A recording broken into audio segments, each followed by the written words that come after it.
So good afternoon, everyone.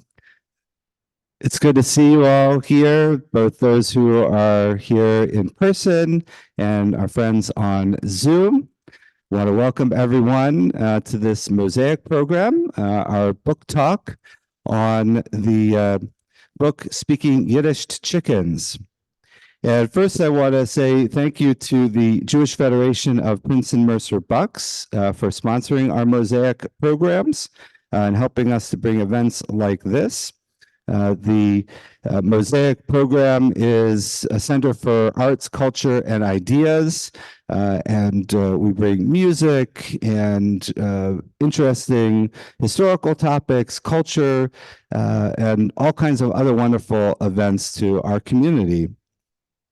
In addition, though, to MOSAIC programs, I want to let you know about some upcoming events that we have. The first is next week. Next Sunday is our Sachs-Wilner Holocaust Education Program. That's going to be, this, as I mentioned, next Sunday, March 17th at 2 p.m. And we'll have the Holocaust scholar named Deborah Dwork, and she will be speaking about the topic helping themselves with the help of others, Jewish rescue during the Holocaust. In addition, our Adith Israel Yom HaShoah program is going to be Sunday, May 5th at 1:30 p.m. It'll include a Yom HaShoah service, a screening of the story and testimony of one survivor from Lodz as part of the film Against All Odds, Surviving the Holocaust. And then also we'll include a choral presentation by Sharim Vesharot, People of Song, under the direction of Dr. Elaine Robinson Grossman. And then please do keep your eyes open for a number of MOSAIC programs that we have planned for this fall. So we're in the process of working on those, and we'll let you know about them as we get closer. I want to let you know a little bit about the program for today. First, our presenter is going to speak for a few minutes, and then we'll have a conversation, and then we'll open up for discussion amongst the people here in the sanctuary. And I'll just make sure that I'll repeat a question that you might ask so that everyone can hear, both here and our friends on Zoom. And then we have some refreshments in the social hall. We hope you'll join us afterward. And also the book will be available for purchase for $25. And our author will sign the books as well. I know some people reserved ahead of time, so we have your book here available.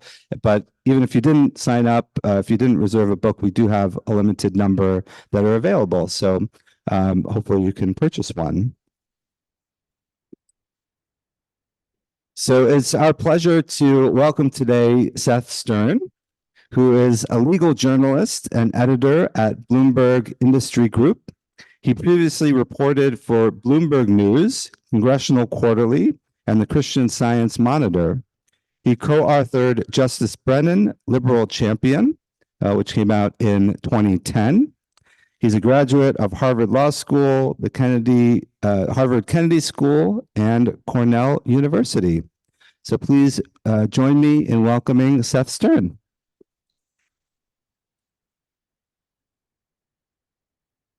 Well, thank you, Rabbi Adler, for the invitation, and thank you all for coming. I'm going to show some photos, and the way I see what picture I'm on is to look over there. So just so you know why my eyes are going to drift that way.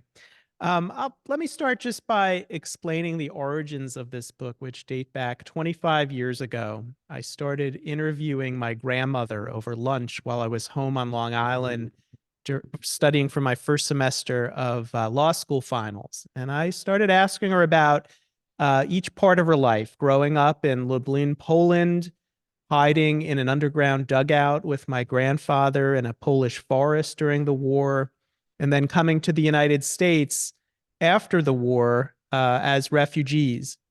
But the part of the story that really fascinated me the most was how my grandparents and roughly 1,000 other, what later became known as the Holocaust survivors, wound up as chicken farmers in South Jersey.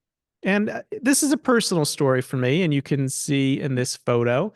My grandparents are on the right, and my mother is the little girl with dark hair in the middle. They're on board the Marine Perch, a former U.S. troop transport ship that they took the United States in February 1947. And I tell the story of how they wound up on a farm, sharing a farm with my grandmother's best childhood friend. You could see my family on the right, and Dinah Liverant, who was her my grandmother's best friend, on the left there. And they shared a farm for more than 4 years. They were business partners. They essentially raised their daughters as twins. So I tell that story, but I also tell the broader story of how Jews came to be farmers in the US and why survivors wound up in this unique community anchored by Vineland, which, depending on how well you know your New Jersey geography, is halfway between Philadelphia and Atlantic City. Just briefly, the broader story of Jewish agriculture, it dates back to the 19th century. As you probably know, most Jews in this country wound up in big cities, but a few wound up in rural America, often first arriving as peddlers, selling whatever they could carry on their back or on a horse or a mule, and then opened dry goods stores on main streets throughout rural America, whether it was Appalachia, Pennsylvania, or Gold Rush, California, or the Mississippi Delta. The first wave was in the 1880s. These Jewish colonies were established by idealistic Russian Jews. They came to the U.S. The idea of making a new Jewish to make a new Jewish man or woman who weren't dependent on commerce. They would live off the land. Most of those colonies failed spectacularly. A few of them that survived tended to be in South Jersey. You may have heard of Alliance, for example. And that was the success of it was largely because it was near Philadelphia, New York. And so they were close to markets and they weren't too far from existing Jewish communities. But by the early 20th century, the Jewish Agricultural Society, which was a philanthropy that helped Jews settle on farms, had given up on colonies and instead focused on settling Jewish families on individual farms. They tended to cluster in the Northeast, from the Berkshires into Connecticut, the Catskills in New York, and into New Jersey in communities like Farmingdale, Toms River, and then into South Jersey. The form of farming that tended to work out the best was poultry farming. Jews were farming wheat, they were raising cows, but in terms of what was predominated and what proved most viable, it was chicken farming, because you could chicken farm on a smaller lot of land. You didn't need as much capital to start a poultry farm, and you could get going pretty quickly. You didn't have to wait for the wheat to grow, for example. You had eggs relatively quickly. So when the Jewish Agricultural Society was trying to help the first refugees out of Austria and Germany in the late 30s and early 40s, they turned to chicken farming as the ideal solution. The idea being in part that every Jew settled on a farm would not be viewed as stealing or taking a job away from Americans in cities. So there was an influx of refugees in and around. Oh, I forgot. You see, I get caught up. I forgot to. So this was, I wanted to show the Jewish Farmer, which was a magazine published by the Jewish Agricultural Society. It was the first and only jointly English, Yiddish Jewish magazine. So you look at the front, it was in English, and if you flipped it over, it was in Yiddish. This is the last issue that was published in the late 1950s. And this was helpful for Jews who might be scattered throughout the country, obviously well before the internet or YouTube videos. And it was a way to learn about farming, because so many of these, particularly the refugees, had no idea what they were doing. The influx into the Vineland area, a community of about 30,000 people with a rural character. You could see two of the families here, including on the right. The son in that photo describes it as their version of American Gothic. He's holding the chicken there. If this was a community, as I said, small town America, you could see here there was a Sears and there was a Pontiac dealership and a Woolworths Five and Dime. It was also a community that I'll talk about a little bit that was uniquely Jewish in character. with the same kind of pattern where people came and opened up stores on Landis Avenue that was Main Street. So many of the merchants were Jewish. The displaced persons who lost their families and came to the US without much money and knew very little English, part of the appeal, they joked, was that, as I allude to in the title, that the chickens didn't care if you spoke Yiddish to them. And it was a joke in part, but it was also serious because they didn't know English. It limited their job opportunities and they were self-conscious about it. And so farming was a way to make a living without having to struggle with English quite yet. And survivors dissatisfied in New York or whatever big city they might have landed in first, they heard about farming. Maybe it was from someone from their hometown or a landsman, as it was known, or someone they met at a DP camp, a displaced persons camp after the war. It was word of mouth, and one person would tell another. And in this game of telephone, it became very appealing, and none of them knew what farming involved. Hardly any had farmed before. And so they tended to have pretty unrealistic expectations of what farming involved and how easy it would be. And the reality was often much different. At first, things worked out in their favor. They started farming during the Korean War that began in 1950. So egg prices shot up because of the demand for protein during the war. So in 1951, egg prices reached all-time highs. And this was an era when eggs and chickens were king in Vineland. You can see here, this is the symbol of the high school sports teams there, is the Vineland Poultry Clan. This was a time when the city hosted an annual poultry festival that boasted in 1954 the world's largest frying pan. And there were hundreds, 500 or so survivor-owned poultry farmers. There were 17 Jewish-owned feed mills, 25 Jewish-owned hatcheries. And you could see here in this photo, this is the Rubinoff feed mill, which was the largest of its kind in the eastern US, where they made chicken feed. And just to give you a sense of, this was a billboard for advertising Vineland eggs in town. To give you a sense of the farms of that era, they tended to be roughly 10 acres, 3,000 to 5,000 birds. Most of these farmers were raising chickens to produce eggs. A few were raising them for meat. And then I learned I talked about the book in Houston, Texas. I know the home state of the rabbi. And they said, you know, some people had turkeys, and I didn't know that. So there were apparently some turkey farmers too. But even in the best of times, this was difficult, dirty work. The chickens were nasty. They'd peck each other to death. You had to wake up early in the morning to make sure they're watered and freeze in the winter. You couldn't take a day off because they needed to eat 365 days, 7 days a week. Viruses wiped out whole flocks. Wild dogs would snatch them in the night. And the refugees who had no idea what they were getting into, as I said, some of them found this life on the farm very isolating, and others found comfort in it. They had maybe lived in a crowded apartment in the Bronx when they first arrived. So the idea of having 10 acres, even if it meant sharing it with 3,000 chickens, could be very appealing. And part of what eased the transition was this uniquely robust Jewish community that the descendants of the original Jewish colony settlers had established and the German refugees had helped build up. You could see here in this photo of Goldstein's Deli, there were delis and kosher butcher shops and synagogues. There was a Voice of Israel weekly radio show every Sunday morning. There were Zionist groups. And so it's just a very robust Jewish community in which the survivors could feel comfortable. In the 50s, Manischewitz opened a facility there, a plant where they made borscht and gefilte fish.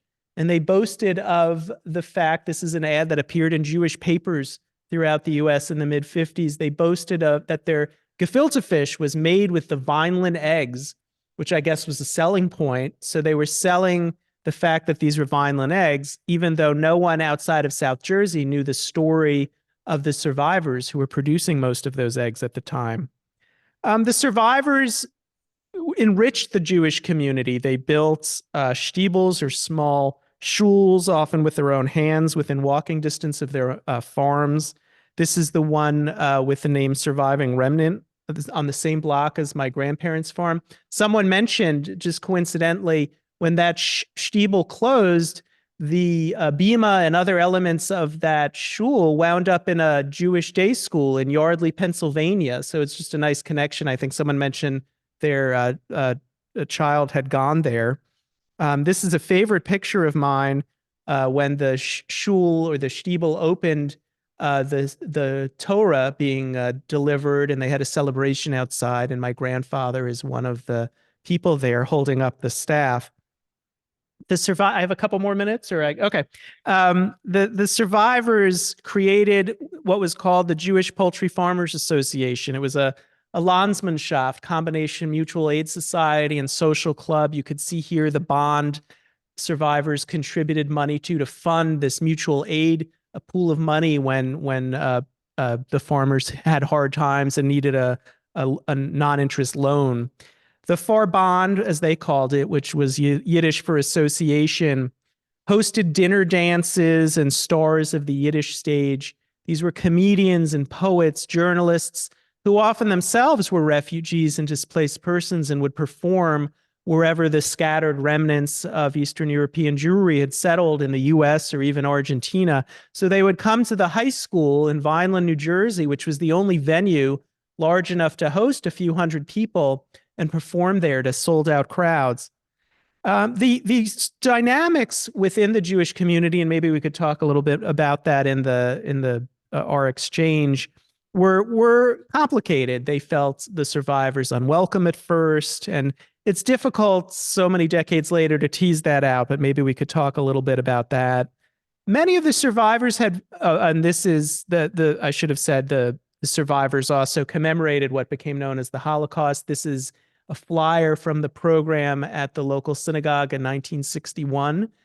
They tended to hold the program in April to occur at the time of the Warsaw Ghetto uprising.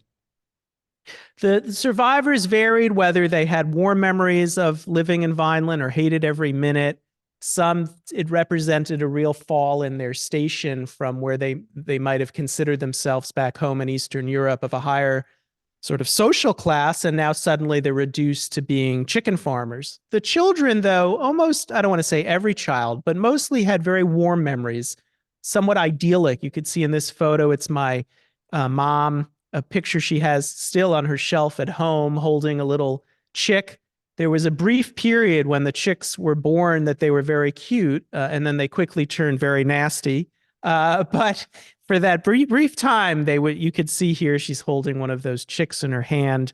The memories were both idyllic and dangerous. There was she remembered also the gun or rifle my grandfather held close at hand to shoot the predators who would come and try to snatch the chickens in the middle of the night.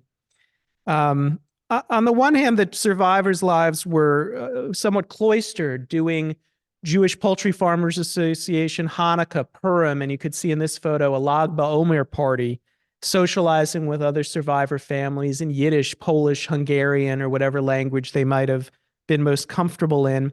But the Grinna, as they were known, a play on the term greenhorn, also felt a pressure, whether it was just imposed on themselves, to make sure their children were fully American. So they made sure their kids enrolled in Little League and Boy Scouts and Girl Scouts. This is my mom's troop bringing a birthday cake to Vineland's mayor. They also felt somewhat uneasy. They were cast in their small schools, had these Christmas pageants, and it made them uneasy having to perform. And so some of the families avoided that dissonance of having a foot in both worlds, and they enrolled their kids in a Jewish day school that opened in a former poultry farm house in the early 1950s. And this is one of the graduating classes later in the around 1960. And I try to picture or describe so that you can picture, if you're reading the book, what a unique place this was, that only in Vineland at this time could a Jewish day school share a stretch of rural road with Jewish chicken farms, a stiebel, the grounds of a rodeo horse show, and a nearby car racing track, so that if you attended the stiebel that I mentioned earlier and you were walking home from services on a Friday night, you would hear sometimes the cars racing around a racetrack.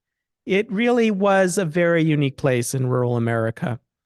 And unfortunately, the farmers didn't know it when they arrived, the survivors, but this was a terrible time to try to start a poultry farm. The scale of agriculture was changing, the rise of southern mega farms, the scale where you would be able to support a family on 3,000 or 5,000 chickens. You needed 50,000, 100,000, ultimately a million chickens to compete. So the farmers found it very difficult as the 50s progressed. You could see here, this is a photo from October 1954. Hurricane Hazel hit Vineland. It ripped the roofs off of houses like the lids of tin cans. And in hindsight, the lucky ones might have been the ones who lost their farms and used the insurance proceeds to open new businesses in Vineland or leave the area altogether. And as the 60s progressed, more and more farmers left or left farming or left the area altogether. My family stayed until my mom graduated high school in 1964, and they moved to Brooklyn. And then into the 70s, pretty much all traces of poultry farming disappeared. You could see here's a photo of the farm across the street from where my mom grew up. The coops are abandoned, and they ultimately knocked them down. So that's probably a good spot to stop. And I hope the pictures give you a little flavor for what I'm talking about and what I write about in the book. So, Yeah, thank you. So I'm glad you mentioned the Ark and Bima and pews from the it was, I guess, you're across the street from your grandparents and your mom. That Stiebel is at the Abrams Hebrew Academy in Yardley, Pennsylvania, where my children went. And great it's just, coincidence. yeah, and some of our children and some of our adults went there too. It's been there for a long time. And I know it's one of the missions there. There's multiple synagogues actually that have items that are now at the school, and it's one of the missions, I think, of the leadership there to preserve these spaces that don't exist anymore or have been in decline.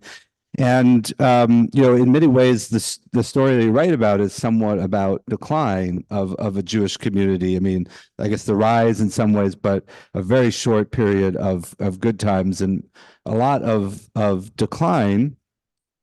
And so I wanted to ask you, it also, as you mentioned, is part of a larger narrative of the 19th and 20th century Jewish agriculture. And in some sense, there were colonies in South America too, and of course in Israel.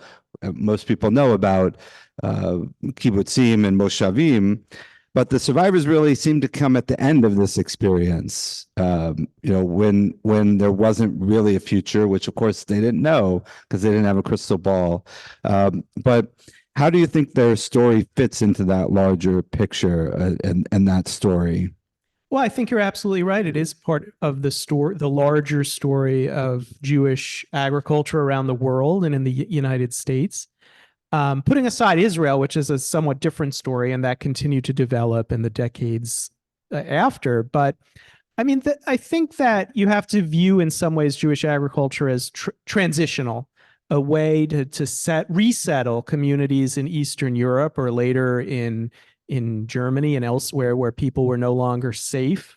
And perhaps the idealistic notion that Jews would be farmers and self-sustaining in agricultural communities, that didn't necessarily wind up being the story, but it did serve as a successful way station onto new lives in in a place like Vineland or elsewhere. So I think in large measure, that's how to view Jewish agriculture rather than the end of the story. And you mentioned in terms of decline, I've thought about a lot about there's a contrast with the community of Lakewood, which Lakewood was also a Jewish agricultural community. The people, most of the farm community there had arrived before World War II, although some survivors came after. And Lakewood also, the poultry farming community declined. But in contrast to Vineland, where the Jewish community shrunk, Lakewood has exploded in part because of the presence of the BMG yeshiva. So that's a different story. It's not a story of decline. It's a story of growth, even though it's not agriculture driving that growth. And also, of course, it's even larger story of family farming, which has declined Yeah. and had nothing to do with the Jewish situation. I guess in a counter history, we'd ask, well, what if the family farm hadn't disappeared? Maybe there would be more Jewish agricultural communities in America. It's hard to say. Yeah, I should have made that point. I mean, it wasn't the fault that it wasn't because they were Jewish that these farms failed. It was because of the scale of agriculture for everyone in this country changed. You couldn't no longer support a family on a small family farm. It just wasn't viable any longer. And I've wondered that question of whether, if it was viable, would there have been a second generation or a third generation of Jewish farmers in Vineland? And I think probably not. I think the survivors, like any other Jewish American family at that time, had aspirations that their children would go on to college, become professionals, become entrepreneurs. And so even if they did okay and made a living, I don't think you would have had a lot of second or certainly not third generation. It just wasn't what their aspirations were for their children. And of course, as I think you mentioned, farming, like unskilled labor in the cities, was something you could do if you didn't speak the language well, if you didn't have a high education, or perhaps I think some of the German refugees who came before the subject really of your book, they were professionals, Right. but they couldn't do their professions in America. Farming was something you could do, but in the Jewish community, we have this desire. We put such a high priority on education that there may not have been a desire for the next generation to do that. We want them to be educated and do jobs that have that educational component.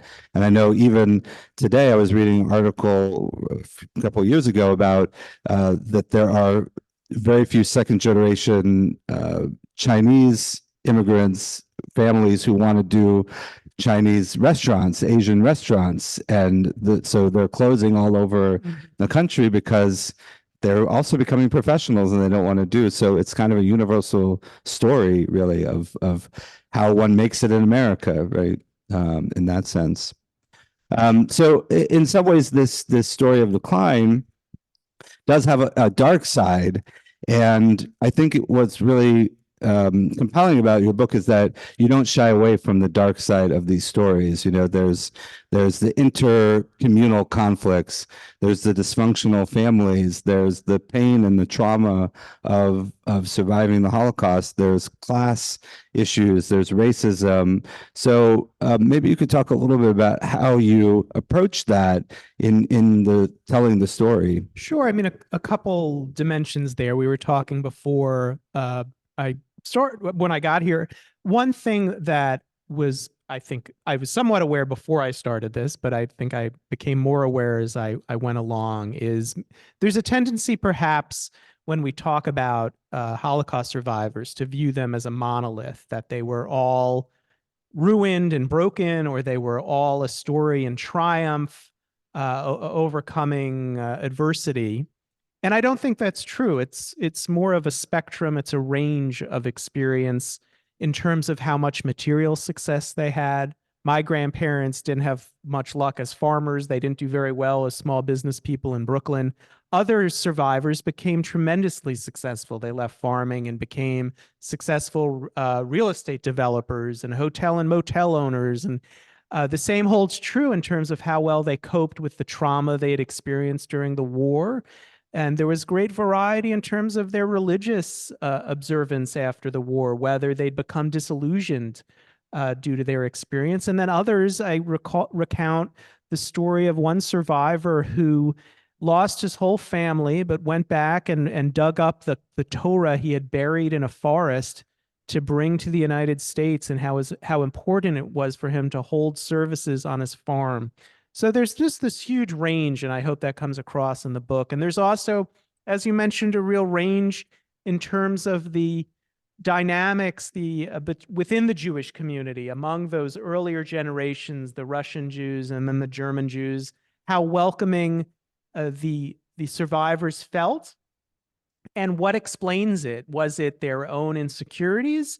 Was it the things that other Jewish community members said that may have inadvertently been cruel? They simply didn't know what to say.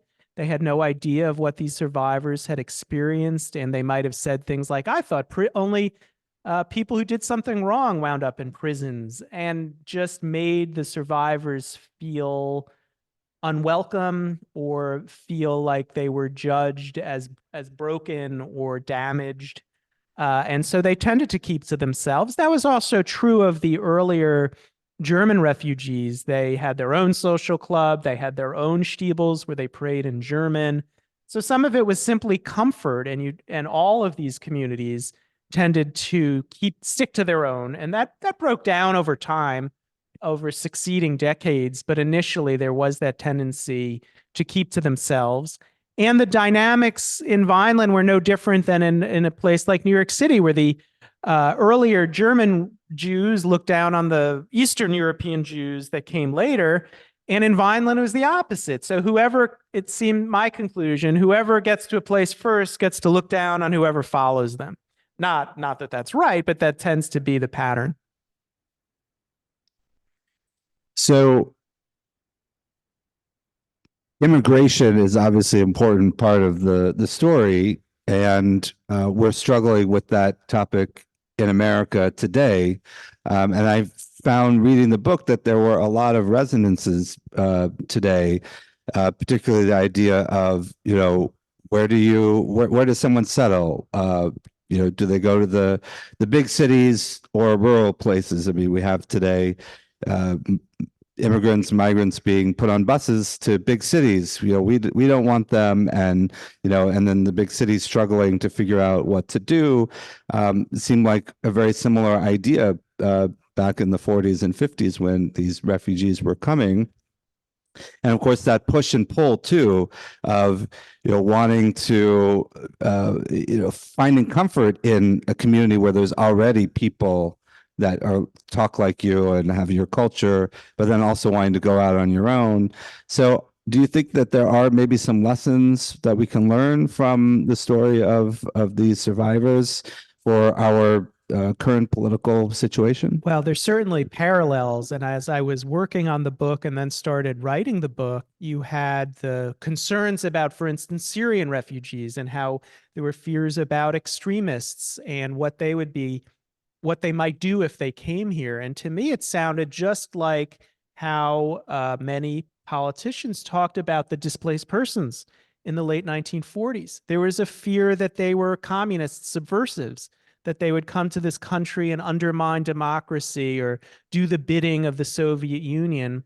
And it very much was the same sort of rhetoric. You could just substitute how people talked about Syrian immigrants. So there is the same tendency now to talk about refugees as a threat, as a force that could undermine the country if you let them in. And the truth of it was the survivors, most of them, whatever their pre-war zeal towards politics might have been, or whatever cause, when they came to this country, they just wanted to rebuild their lives. They wanted to raise a family. They weren't communist subversives. That was the last thing in the world on their mind. So the gap between the reality of who the people were and how they were perceived was very wide. I mean, there are many parallels. Well, you mentioned Chinese immigrants, and I read a book about the the Chinese Exclusion Act and how their efforts to keep Chinese people out earlier in the 20th century, and the parallel to the Displaced Persons Act of the 40s, there was a real unwillingness to let them in. It took years and years. My grandparents came in 47, but a lot of the refugees, there were about 140,000 Jewish survivors who came to the U.S. It might have been 48, 50, 52 before they were allowed in because of these concerns. So it was very much similar, whatever you want to compare them to. And similarly, I'm reading a book now about Latino, it's called Latino Land, about the Latino population in the United States and the tendency, like earlier Cuban refugees who came right after the revolution in the early 60s tended to be whiter, and they tended to look down on the subsequent Cuban refugees who tended to be darker in skin tone.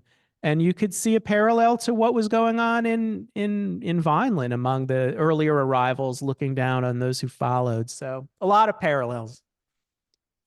So I know we have some questions. There were people that were asking me things or giving me their connections to this story before we even started. So if anyone has a question from our audience, I'll repeat it so that everyone can hear, including those on Zoom.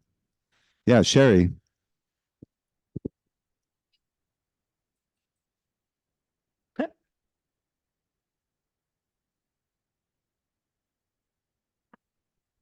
Oh, great.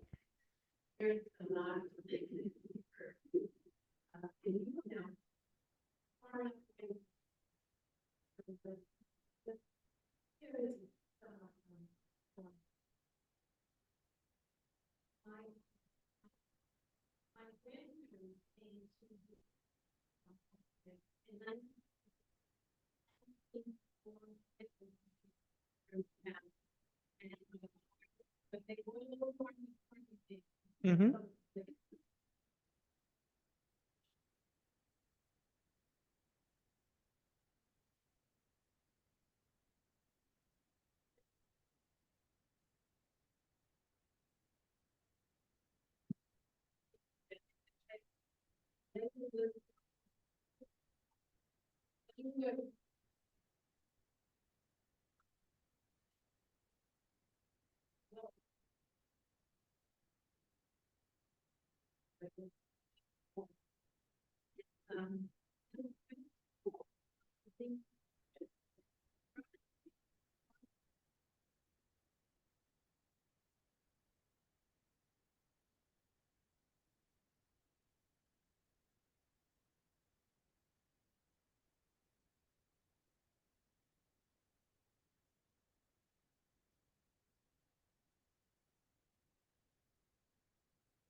Yep.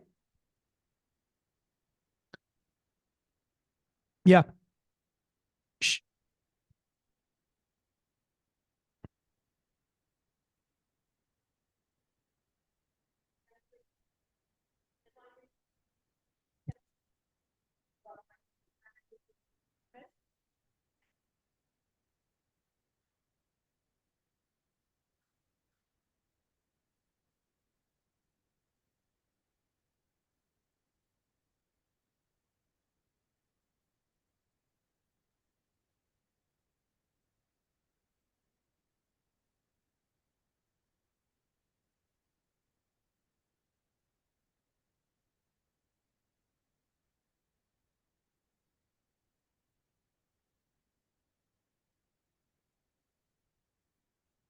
Yeah, so I think Sherry could give a whole presentation on the chicken farmers of Lakewood. So thank you, Sherry, for telling that story of the Jews who came from Austria and Germany in the 20s and had the same very similar experiences of growing up as farmers and then the next generation becoming professionals. So yeah. The-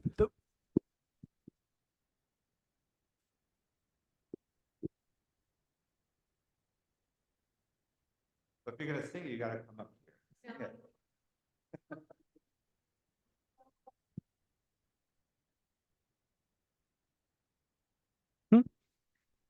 Well, thank you for sharing that. The thing that resonated with me was the dresses made out of feed bags, and there's someone recounts she was the daughter of German Jewish refugees. That these German Jewish refugees, as Rabbi Adler mentioned, who were doctors and lawyers and professionals in Germany, and they came here in the middle of the Depression. They wound up as chicken farmers, and first they took they were going into the coops and the dresses they might have once worn to the opera, and then ultimately they used the feed bags as curtains and dresses and whatever else. I mean, that was how desperate their situation was particularly in the Depression years. And just an unimaginable fall where you're a doctor in Berlin and now you're a chicken farmer in South Jersey and you can't afford a dress for your wife. So that struck me, that detail, as something that people experienced.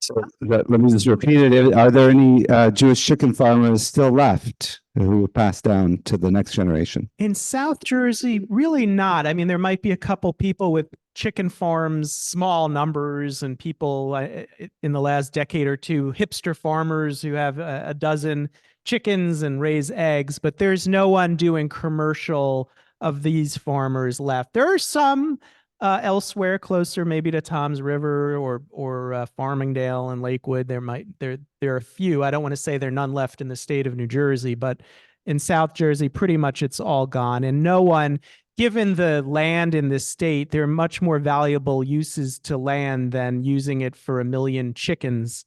And the waste that volume of birds produces, there's states with more lax or lenient environmental laws where it's probably easier to do agriculture on that scale than it might be in New Jersey. Actually, I wanted to follow up a little on that. You mentioned a little bit in your book at the very end about the maybe hipster kind of back to the land farmers, and it did strike me that there is in some ways maybe a little bit of a revival of Jewish farming. I mean, I think you're from the DC area, and there's Pearlstone Center near Baltimore that has, kind of Jewish farming, and really from an educational perspective about the Jewish connection to the land, because many of the mitzvot that are part of Jewish tradition are related to farming and an agricultural perspective.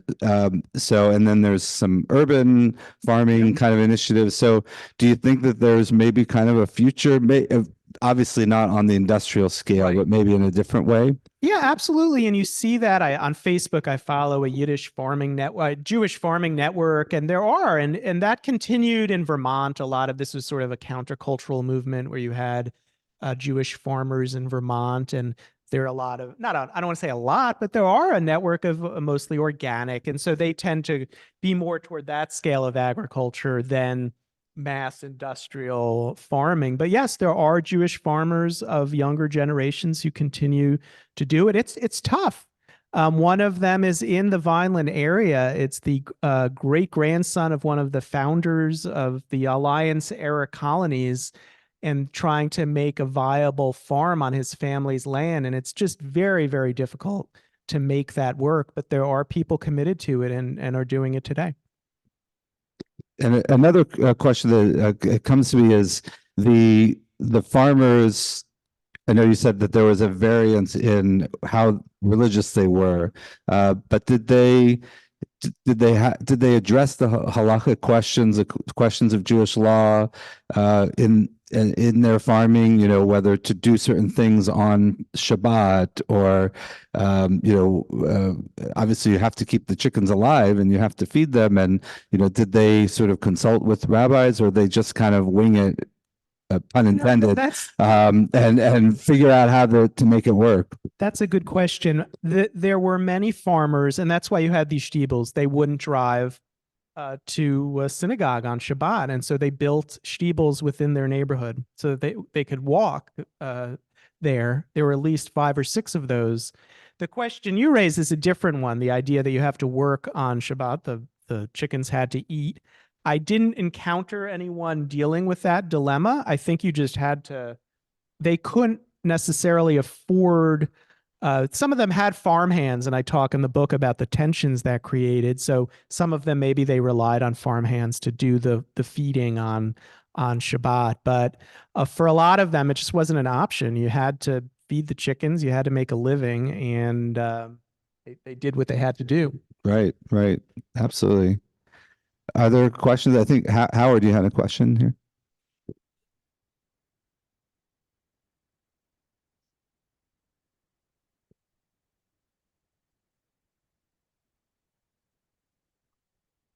Right. Sure. So the question is, what is Vineland like today? What happened to the Vineland community since the end of really the Jewish chicken farmers? It's funny you asked that question. I was in Vineland this morning for the first time in 9 years. I talked at the local synagogue there, and the Vineland of today looks nothing like the Vineland that I'm describing in this book. Its Jewish community has shrunk. I spoke at the synagogue there, but there's a much smaller Jewish community, tends to be older. And this is the same story in any rural community in America where you once had a Jewish community. The pillars of the local economy, it was glass making. They had poultry farming. There's some truck farming, which is fruits and vegetables. So some of that's still there. Very little poultry. But all of the parts of the economy, the garment factories have largely, if it's not making uniforms for the military, that's closed. There's some food processing, some of the, like the Manischewitz plants, long gone. There was a famous Vineland poultry lab that made chicken vaccines. That's long since closed. The population there, the Jewish population, shrunk, and the Latino population that started with a Puerto Rican influx of farm laborers in the same era that the Jewish farmers arrived, took off. And so it's perhaps 30-40% or more Latino as a community, and the Jewish population just shrank and shrank. So the character of Vineland's very different. The economy, like many other places in rural America, has suffered. And Landis Avenue, the main street I drove down today, so many of the storefronts are closed. The Walmart and first the mall, and then later came Walmart. And so many of the local small businesses just couldn't compete. So since you spoke to the Vineland community earlier today, did they have a sort of a unique take or different questions that you normally find in communities, or was it very similar? Well, I lived in fear throughout this, and I worked on this over 25 years, and I didn't live it. I was born more than a decade after my mom left Vineland. And whether not that I wanted to make everyone happy, but I wanted to capture it accurately. And so I lived in fear. And as a journalist and an author, there's the level of fact checking, and I fact checked endlessly, but just how would it be received? And to my great relief, I haven't got that many complaints. I've gotten some. Why didn't you talk about my family? Or why didn't, turkeys, they raised turkeys and you only talked about chickens. But if that's the worst complaint, that I left out the turkeys, it's generally been uh, well received. And people this morning, it is, I didn't do this, certainly didn't make money. But to hear people express gratitude or appreciation that I captured the story of their childhood or their grandparents' childhood, that is very, very much something nice to hear that I heard this morning there. And, I also wrote it for my son, who my grandmother died in 2014. She was 96 years old, but my son was born a year after. He never met her. And so I do hope one day he's going to read this story and understand my family story in a way that he may not have otherwise. So even while working on this, I felt if no one reads this book except my son, my niece, and my nephew, I felt like, okay, I've accomplished something. So, Yeah, Bill.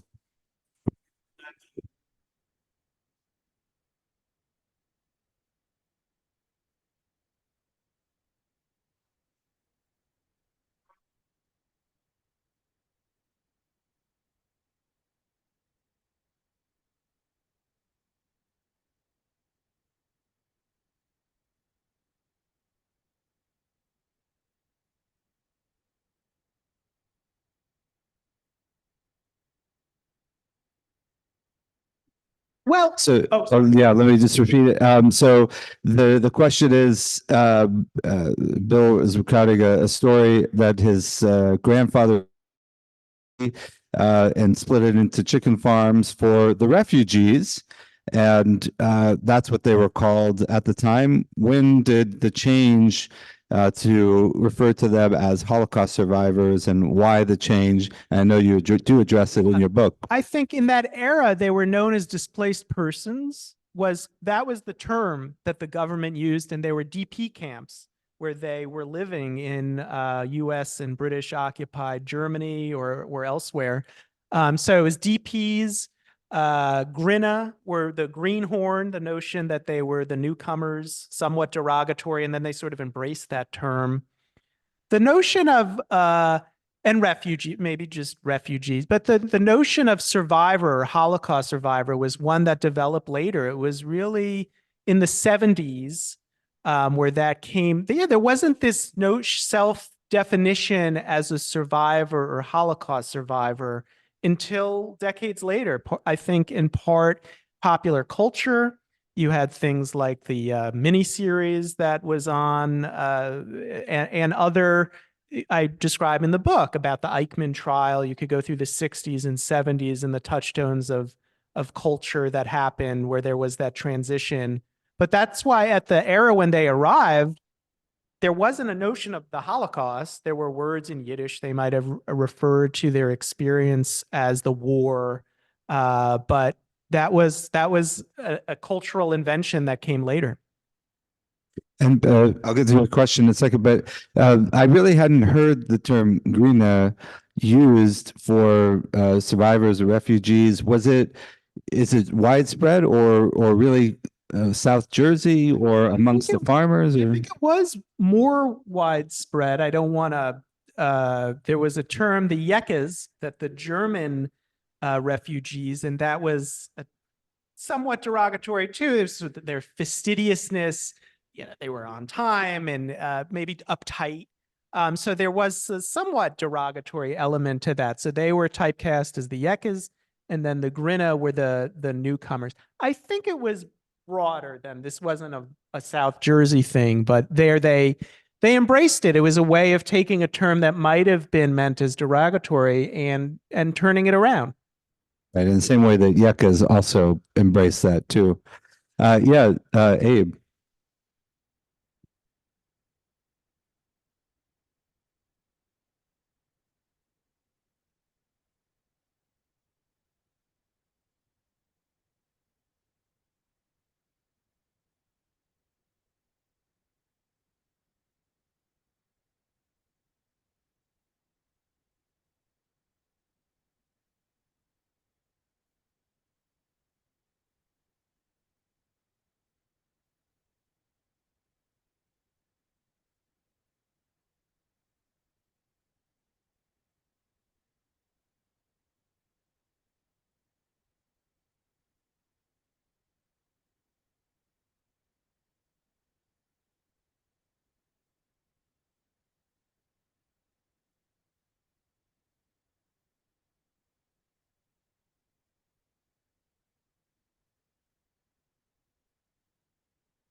So,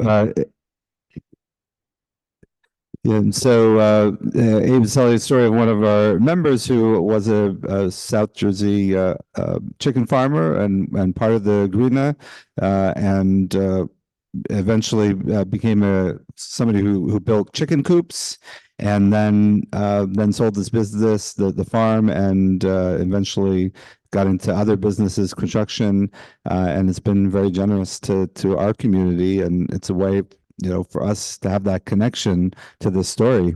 What you're describing is if you want to look at the rags to riches Vineland or poultry farmer, that is the story. They realized they had to get out.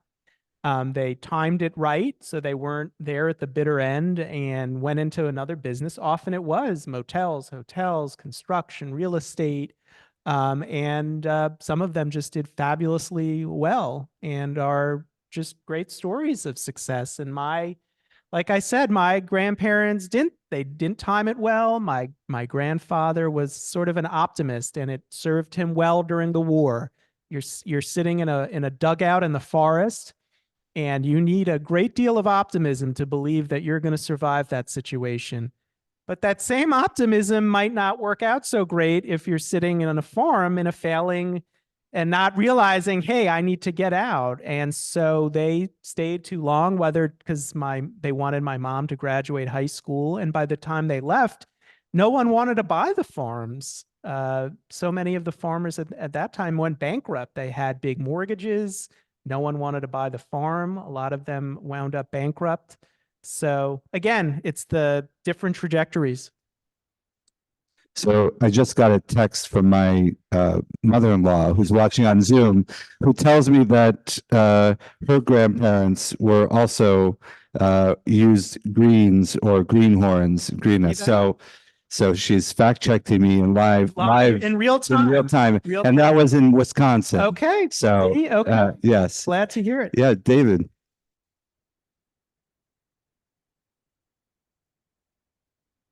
Mm-hmm.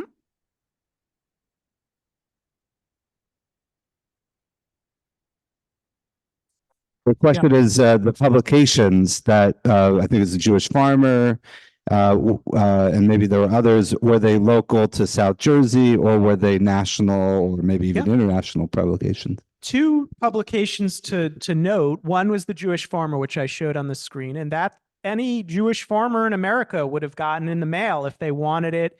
It was a mix of news of these communities, farming communities, advice, how to avoid whatever virus might wipe out your flock. A lot of it was focused on chickens because so many of the Jewish farmers were chicken farmers.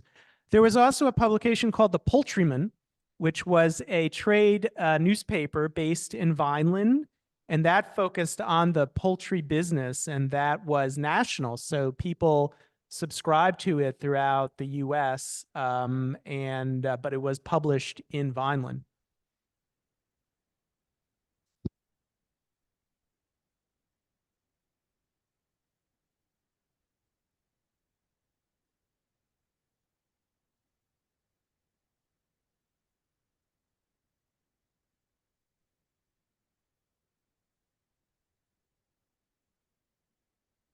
Mm-hmm.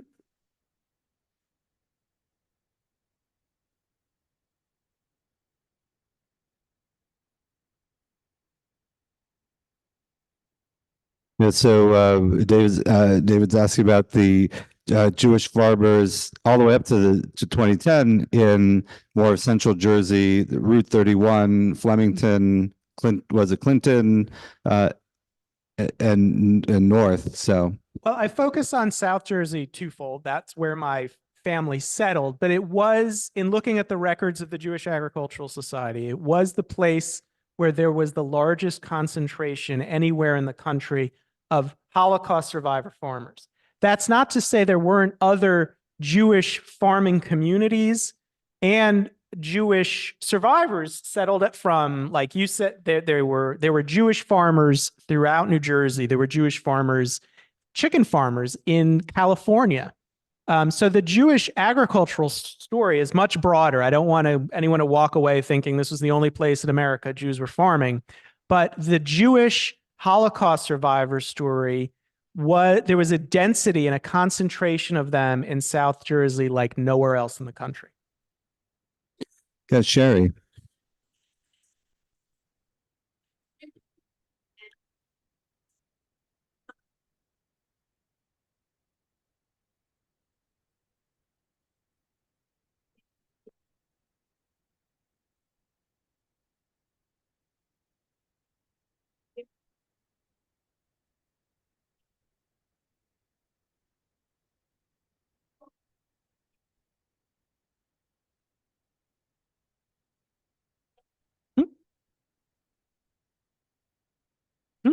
So Sherry just mentions that the term Greta, sometimes could be derogatory, but sometimes was just a term used to designate this person's a survivor, that who they are, and that there's a song, Mein Grüne Christina, and it's a song that the Addith Choir has sung before, so maybe we can bring it back.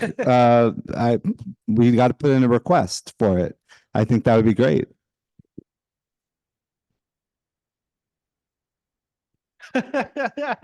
Okay, Sherry can tell you about vaccinating chickens.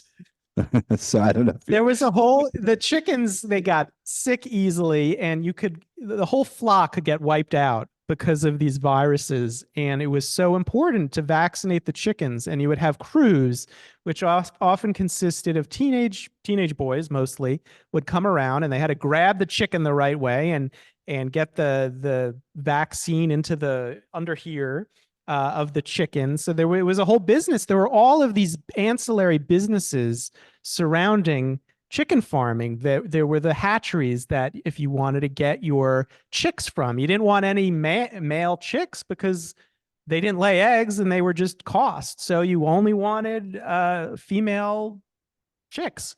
And you had the feed mills that gave you the feed, and you had the poultry vaccinators. And so it wasn't just egg farms. It was a whole industry that surrounded the egg farms. Are there any other questions?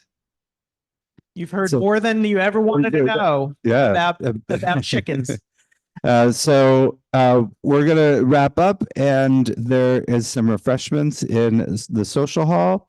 And if you'd like to purchase a book, it's $25. If you have cash or check, or even if you want us to bill you later, I know you're good for it. And so please do stick around, and Seth said he would sign some books. And we want to thank you so much for joining us, for being here, and telling us more than we ever wanted to know about chickens, but also about this, I think, really important story of New Jersey history, Jewish history, and American history. Well, thank you so much for having me. And I should say, and it's very modest proceeds that the book will produce, I'm donating to the Vineland Library and the Jewish Federation there and the Center for Jewish History, where I did a lot of the research. Because I didn't want anyone, when I was working on this book, to think I was somehow going to profit off of their family stories. So thank you again. I really enjoyed the questions. Thank you. Everyone have a wonderful afternoon.